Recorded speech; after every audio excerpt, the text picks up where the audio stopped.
দশম শ্রেণীর second summative পরীক্ষায় জীবন বিজ্ঞানে রায় ও মার্টিনের প্রশ্নবিচিত্রা থেকে আজকে আমরা 7 নম্বর সেটটা সলভ করব। শেষ পর্যন্ত দেখো, অবশ্যই উপকৃত হবে। প্রথমে বিভাগ কতে যে প্রশ্নগুলো আছে তার মধ্যে ফার্স্ট প্রশ্ন আছে, বহু বিভাজন দেখা যায় কার ক্ষেত্রে? উত্তরটা হবে প্লাজমোডিয়াম। নেক্সট প্রশ্ন, আদা কিসের সাহায্যে জনন সম্পন্ন করে? সঠিক উত্তর হবে রাইজোম বা গ্রন্থিকন্দ। নেক্সট প্রশ্ন, প্রদত্ত কোনটি দ্বিনিষেক প্রক্রিয়ায় উৎপন্ন হয়? সঠিক উত্তর হবে শস্য।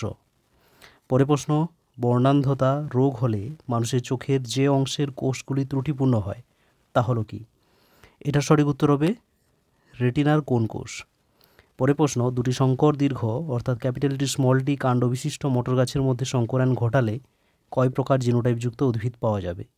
তো এটা ক্রস করে দেখে নাও, ক্যাপিটাল টি স্মল টি এর সঙ্গে আবার একটা ক্যাপিটাল টি স্মল টি যদি ক্রস করা হয় তাহলে এখান থেকে এই ক্যাপিটাল টির সঙ্গে ক্যাপিটাল টি একবার যুক্ত হবে, ক্যাপিটাল টির সঙ্গে স্মল টি একবার হবে, স্মল টির সঙ্গে ক্যাপিটাল টি আর একটা হবে স্মল টির সঙ্গে স্মল টি। তাহলে এটা এক প্রকার জিনোটাইপ, এ দুটো মিলে এক প্রকার জিনোটাইপ, আর এটা মিলে আরেক প্রকার জিনোটাইপ। অর্থাৎ তাহলে এখানে জিনোটাইপ পাওয়া যাচ্ছে 3 প্রকার। পরে প্রশ্ন, ডিম্বাণু কোন প্রকার শুক্রাণু দ্বারা নিষিক্ত হলে কন্যা সন্তান হবে? কন্যা সন্তান হওয়ার জন্য দরকার দুটো এক্স ক্রোমোজোম। তাহলে একটা এক্স ক্রোমোজোম ডিম্বাণুতে আছে আর একটা এক্স ক্রোমোজোম লাগবে, যেটা পাওয়া যাবে শুক্রাণু থেকে। তাহলে শুক্রাণুতে এক্স ক্রোমোজোম এখানে হবে কি 22A + X, অর্থাৎ 22টা অটোজোম কিন্তু লাগবে। ঠিক আছে, 22টা অটোজোমের বেশি থাকবে না। পরে প্রশ্ন আছে, পৃথিবীতে জীবনের উৎপত্তি ঘটে কখন? এর সঠিক উত্তর হবে 360 কোটি বছর আগে। পরে প্রশ্ন, ওপারিন ও হ্যালডেন এর মতবাদটিকে কি মতবাদ বলা হয়? সঠিক উত্তর হবে রাসায়নিক বিবর্তনবাদ। নেক্সট, মায়োসিন যুগে প্রাপ্ত ঘোড়ার জীবাশ্মটি হলো কি? সঠিক উত্তর হবে মেরিচিপ্পাস। তারপরে বিভাগ খতে শূন্যস্থান রয়েছে, একই জিনের বিভিন্ন রূপকে কি বলে? সঠিক উত্তর হবে অ্যালিল। তারপরে প্রশ্ন, পায়রার বায়ুথলি উড্ডয়নকালে অতিরিক্ত ড্যাশ সরবরাহ করে? অতিরিক্ত অক্সিজেন সরবরাহ করে। তারপর আছে সত্য মিথ্যা, সদ্যজাত দশায় মস্তিষ্ক ও সুষুম্নাকাণ্ডে দ্রুত বৃদ্ধি ও বিকাশ লাভ করে। এটা কী হবে? সত্য হবে। তারপরে মেন্ডেল তার বংশগতি পরীক্ষায় বর্ণনা করার জন্য জিন শব্দটি ব্যবহার করেছিলেন।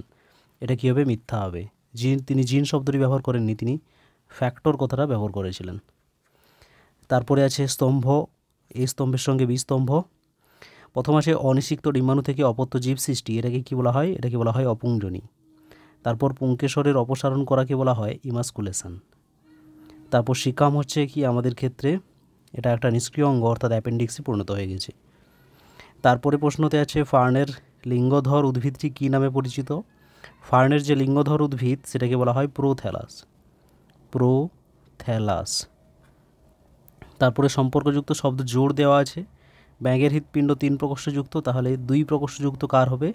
এটা হবে মাছের হৃৎপিণ্ড। শুধুমাত্র একটা অলিন্দ ও একটা নিলয় থাকে। আর এই রকম হৃৎপিণ্ডকে কি বলা হয় তোমরা সেটা কমেন্টে অবশ্যই জানিয়ে দাও। ওকে, আসছি পরের ভিডিওতে। ভালো থেকো, পড়তে থাকো। All the best.